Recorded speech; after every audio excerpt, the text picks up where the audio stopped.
तो ये एक क्वेश्चन हमारे पास मिस हो गया था लास्ट वाली जो क्लास थी उसमें, question 28। So we did 29 and 30, but ये एक क्वेश्चन हमारा मिस हो गया था।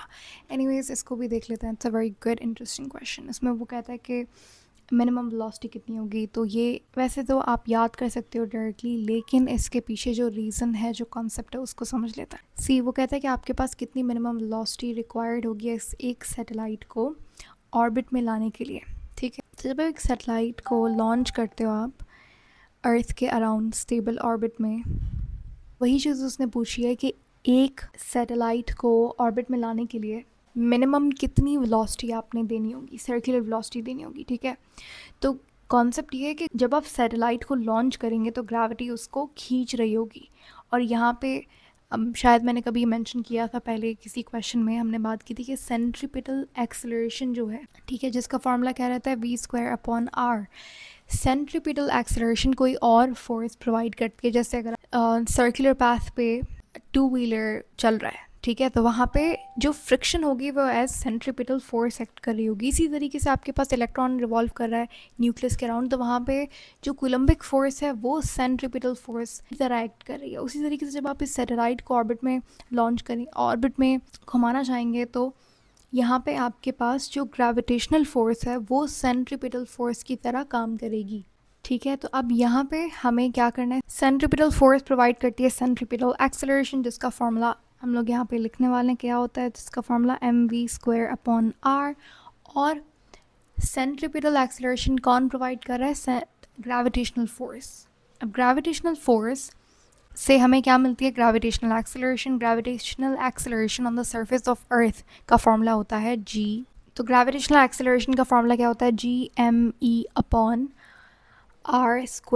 ठीक है, इन दोनों को फार्मूलाज को आप क्या करेंगे, यहाँ पे कंपेयर करेंगे और उससे आप क्या कर सकते हो, वेलोसिटी का फार्मूला निकाल सकते हो। इसको हम करेंगे सिंप्लीफाई करने के बाद आपके पास आंसर आ जाएगा √g/m/r।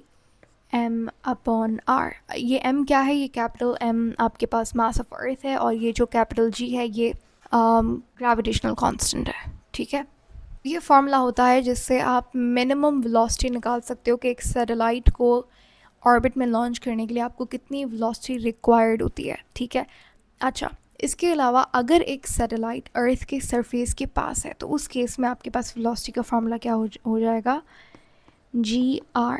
ठीक है, क्योंकि वहाँ पर आपके पास जो एक्सेलरेशन है वो इक्वल हो जाएगी gravitational acceleration on surface of अर्थ, जिसकी वैल्यू है 9.8 मीटर पर सेकेंड स्क्वायर। ठीक है, r आपके पास यहाँ पे रेडियस ऑफ अर्थ है। ठीक हो गया, तो ये आपके पास वेलोसिटी का फार्मूला अगर satellite near the surface of अर्थ, यहाँ पे आप g की वैल्यू पुट करेंगे 9.8 होती है, और r यानी कि रेडियस ऑफ अर्थ पुट करेंगे, उसकी वैल्यू कांस्टेंट होती है। क्या वैल्यू होती है, 6 × 10 पावर किलोमीटर्स। ठीक है, इसे मीटर में कन्वर्ट करोगे आप, यहाँ पे पुट कर सकते हो, तो जवाब आ जाएगा। यहाँ पे आपके पास जो वेलोसिटी आएगी वो होगी मिनिमम वेलोसिटी सैटेलाइट को ऑर्बिट में लेकर जाने के लिए, तो इसका आंसर आएगा क्या, 7.8 किलोमीटर पर सेकेंड। अच्छा, यहाँ पे जो रेडियस है वो आप किलोमीटर में ही पुट कर सकते हो क्योंकि वेलोसिटी किलोमीटर में। ठीक है, तो इतनी स्पीड चाहिए कि वो अगर वो मतलब सैटेलाइट गिर भी रहा हो तो मिस भी कर रहा हो अर्थ को। तो ये आपके पास क्या है, ये आ गई हमारे पास ऑर्बिटल वेलोसिटी। इसे हम क्या बोलेंगे, ऑर्बिटल वेलोसिटी। इतनी वेलोसिटी रिक्वायर्ड होगी एक सैटेलाइट को ऑर्बिट में रखने के लिए। ठीक है, अच्छा, ये है ऑर्बिटल वेलोसिटी। ऑर्बिटल वेलोसिटी का मतलब ये एक चीज़, आपने यहाँ पे एक सैटेलाइट है, ठीक है, वो चाहते हो आप अर्थ के ऑर्बिट में रहे, यानी कि उसके अराउंड यहाँ पे। तो इस केस में जो वेलोसिटी मिनिमम रिक्वायर्ड होगी वो 7.9 किलोमीटर पर सेकेंड है। इसको आप ऑर्बिटल वेलोसिटी बोलते हो। क्या बोलते हो, ऑर्बिटल वेलोसिटी। यहाँ पे आप चाह रहे हो एक चीज़, आपने कोई भी चीज़ समझ लो ऊपर फेंकी वो, लेकिन इतनी ऊपर भी नहीं जानी चाहिए कि वो अर्थ के ग्रेविटी से निकल जाए। हम ये नहीं चाहते, क्योंकि अगर ऐसा हुआ तो यहाँ पे इसके अराउंड नहीं घूमेगी वो चीज़, फिर अर्थ के ग्रेविटेशनल फोर्स यानी कि सेंट्रीपिटल फोर्स से बाहर चलेगी एक चीज़, तो वो उसके अराउंड कभी रिवॉल्व नहीं करेगी। तो ये जो आपके पास वेलोसिटी है 7.8, ये इसकी वैल्यू उतनी ज़्यादा नहीं है, क्योंकि इतनी ही आपको मिनिमम वेलोसिटी चाहिए अगर आप कोई चीज़, एक सैटेलाइट को, एक चीज़ को ऑर्बिट में रखना है।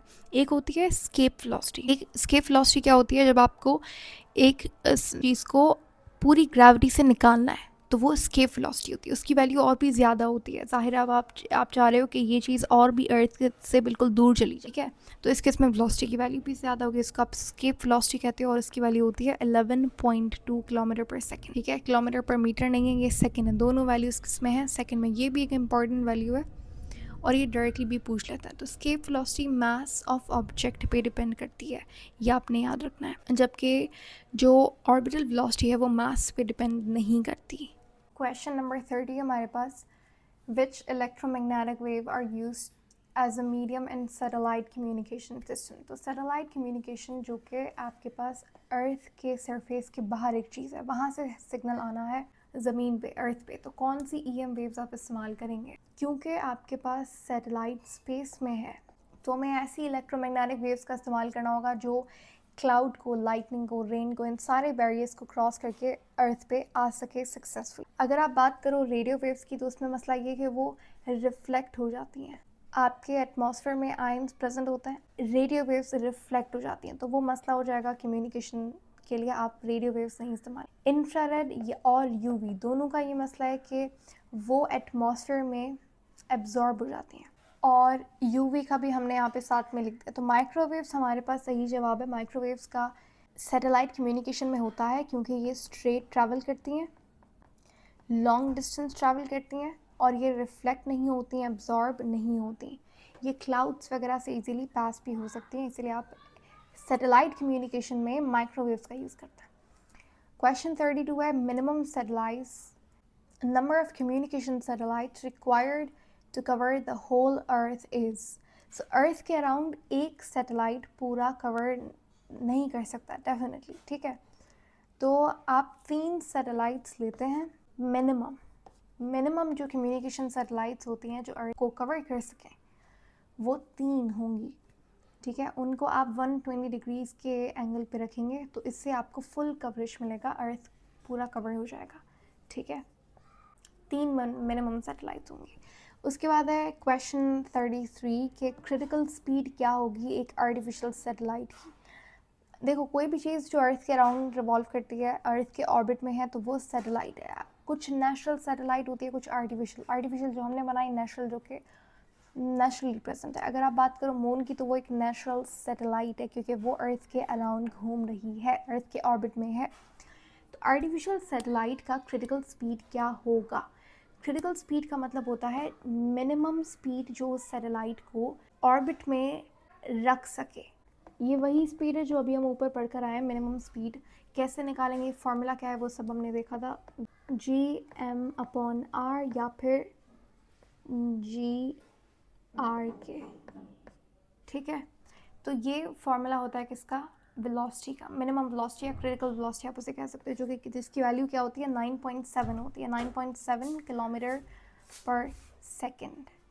उसके बाद है question 34, geostationary satellites complete 1 rotation around earth in. कितने टाइम में एक जियो स्टेशनरी सैटेलाइट एक कंप्लीट रोटेशन कंप्लीट करेगी, ठीक है। एक कंप्लीट रोटेशन का मतलब यह है कि पूरा अर्थ को, जैसे यहाँ से अगर उसने शुरू किया तो उसके अराउंड घूमेगी। अच्छा, यहाँ पे आपके पास जियो स्टेशनरी सैटेलाइट्स वो होती हैं जो अर्थ के ऑर्बिट, स्टेबल ऑर्बिट में हैं, लेकिन वो खुद चक्कर नहीं लगाती, but because earth is rotating, तो उसकी वजह से जियो स्टेशनरी सैटेलाइट्स एक कंप्लीट रोटेशन करती हैं because of the movement of the earth, ठीक है। अब यहाँ पे आपके पास अर्थ 24 आवर में एक रोटेशन कंप्लीट करता है, इसका मतलब ये कि जियो स्टेशनरी सैटेलाइट को भी 24 आवर्स ही लगेंगे, ठीक है।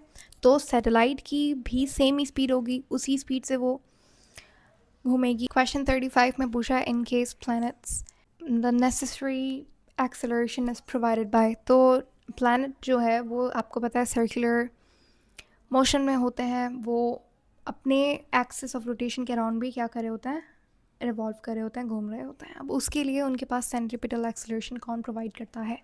अब एक बॉडी को सर्कुलर मोशन में रहने के लिए सेंट्रीपिटल एक्सेलरेशन रिक्वायर्ड होती है, ठीक है। तो यहाँ पे सेंट्रीपिटल एक्सेलरेशन कौन प्रोवाइड करेगा, तो इसका सही जवाब है हर प्लैनेट के पास अपनी ग्रेविटेशनल फोर्स है। तो gravitational force centripetal acceleration provide करती है, उस सेंट्रीपिटल एक्सेलरेशन देने का काम कर रही होती है, ठीक है।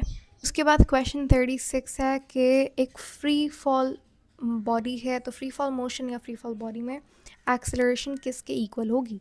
तो फ्री फॉल मोशन में एक्सेलरेशन बराबर होती है ग्रेविटेशनल एक्सेलरेशन के, जिसकी वैल्यू है 9.8 मीटर पर सेकंड स्क्वायर, जो कि फिक्स्ड वैल्यू है। ठीक है, अच्छा माइनस में नहीं, आप यहाँ पे हम पॉजिटिव वाला लेंगे। ठीक है, नीचे आ रही है तो ग्रेविटेशनल एक्सेलरेशन की डायरेक्शन भी कहाँ होती है? नीचे की तरफ होती है, तो नेगेटिव साइन नहीं आएगा क्योंकि सेम डायरेक्शन में, ग्रेविटेशनल एक्सेलरेशन की डायरेक्शन में ही बॉडी फॉल कर रही है ना, सेम डायरेक्शन होगी तो पॉजिटिव। उसके बाद है question 37, a man with weight is standing on an elevator which is ascending. अब ये अपेरेंट वेट वाला क्वेश्चन है, जहाँ पे फॉर्मूला क्या होता है अपेरेंट वेट फाइंड करने का? टी यानी कि टेंशन। अपेरेंट वेट को डिनोट करने के लिए आप टी का इस्तेमाल कर सकते हो। तो यहाँ पे आपके पास ये बराबर होती है एम जी प्लस माइनस ए। ये फार्मूला होता है किसका? अपेरेंट वेट का। ठीक है, इसको इनडायरेक्टली आप कैसे लिखोगे? इनडायरेक्टली का मतलब ये कि ये कहाँ से ड्राइव हुआ, कैसे ये निकला। देखो होता क्या है कि आपके पास जो अपेरेंट वेट है, एक होता है एक्चुअल वेट जो एम जी के इक्वल होता है, जो हम लोग पढ़ते हैं। एक होता है अपेरेंट वेट, यानी कि जब आप एलिवेटर में हो, एक कोई और एक्सेलरेशन जब एक्ट कर रही है बॉडी पे, तो वो वेट जो एम जी पे तो डिपेंड करता है एक्चुअल वेट, लेकिन एक्सेलरेशन पे भी डिपेंड करे साथ में, तो वो अपेरेंट वेट कहलाता है। उसको फाइंड करने के लिए आप क्या करते हो? एम जी जो एक्चुअल वेट है उसमें आपके पास फोर्स जो है ऐड हो जाती है, जिसका फोर्स का फॉर्मूला एम ए होता है। ठीक है, इन दोनों में मैंने कॉमन लिया था तो एम बाहर आ गया था, तो ये चीज़ यहाँ से ही निकली। तो सही जवाब क्या हो जाएगा क्वेश्चन 37 का? एम जी प्लस, अब क्वेश्चन ये है कि प्लस का साइन आएगा या माइनस का साइन आएगा। उसने बोला है कि एलिवेटर क्या कर रहा है? असेंडिंग डायरेक्शन में है, जिसका मतलब ये है असेंडिंग का मतलब क्या है कि ऊपर की तरफ जा रहा है। अब जब एक एलिवेटर ऊपर जाता है तो एक्सीलरेशन मास क्या होता है? ऐड ऑन होता है। फोर्स क्या होती है? ऐड ऑन होती है। तो प्लस का साइन आएगा यहाँ पे। Option C is the right option.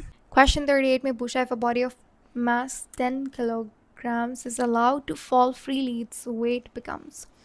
तो फ्री फॉल मोशन का ये क्वेश्चन है, उसने पूछा है वेट यहाँ पे क्या होगा, तो यही फार्मूला हम यूज़ करेंगे यहाँ पे, एम जी प्लस माइनस ए। अब यहाँ पे एक्सेलरेशन उसने बोला फ्री फॉल मोशन है। फ्री फॉल मोशन में जो एक्सेलरेशन है वो ग्रेविटेशनल एक्सेलरेशन यानी कि 9.8 के इक्वल हो जाएगा। तो और यहाँ पे बॉडी क्या कर रही है? फ्री फॉल कर रही है, नीचे आ रही है, तो माइनस का साइन आएगा। एक्सेलरेशन जी के इक्वल है तो जी माइनस जी हो जाएगा 0। तो ओवरऑल आपके पास जो वेट होता है फ्री फॉल मोशन में वो 0 के इक्वल हो जाता है। उसके बाद क्वेश्चन 39 है, pull of earth on a mass of 20 kilograms on the surface of earth is.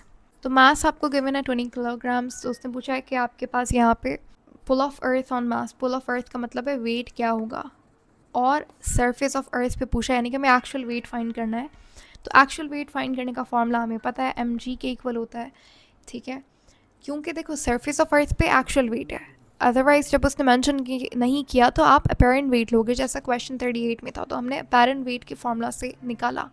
ठीक है, एम जी आप नहीं, अगर इस क्वेश्चन में आप एम जी लोगे तो क्वेश्चन गलत हो जाए। क्वेश्चन 39 में आप यहाँ पे अपेरेंट वेट नहीं लोगे बट एक्चुअल वेट लोगे। तो एम क्या है आपके पास? 20 और जी 9.8 टू बी एग्जैक्ट, लेकिन मैं यहाँ पे 10 ले लेती हूँ, तो आंसर आ जाएगा 200। अब 200 के करीब जो ऑप्शन है वो कौन सा है? वो है ऑप्शन बी। ठीक है, 126 न्यूटन्स।